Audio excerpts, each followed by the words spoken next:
Friends, మీకు ఈ video నచ్చితే లైక్ చేయండి, సబ్స్క్రైబ్ చేయండి.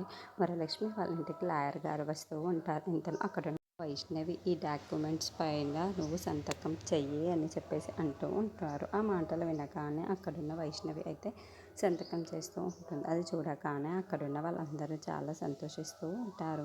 ఇంతలో అక్కడున్న కృష్ణ మాత్రం ఒక్కసారిగా షాక్ అయిపోతూ ఉంటారు.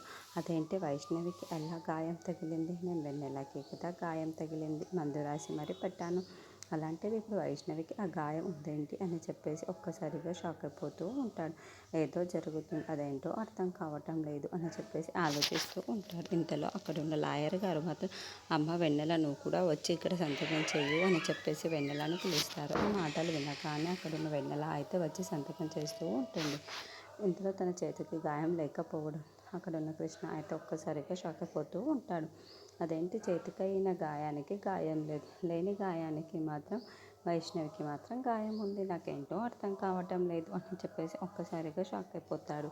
ఇంతలో అక్కడున్న వైష్ణవి మాత్రం, ఏంటి ఇప్పుడు వీడు గుర్తుపట్టేస్తాడా ఏంటి అని చెప్పేసి ఒక్కసారిగా షాక్ అయిపోయి అక్కడున్న కృష్ణని చూస్తూ ఉంటుంది. ఇంతలో అక్కడున్న కృష్ణ మాత్రం వైష్ణవికి వెన్నెలకి మధ్య ఏదో జరుగుతుంది, అదేంటో నాకు అర్థం కావటం లేదు, ఖచ్చితంగా అదేంటో తెలుసుకోవాలి అని చెప్పేసి అనుకుంటూ ఉంటాడు. ఇంతలో అక్కడున్న వెన్నెల మాత్రం వైష్ణవి కోసం ఎక్కడైనా తెలియకపోతుందా అని చెప్పేసి కృష్ణ వైపు కళ్ళ చూస్తూ ఉంటుంది.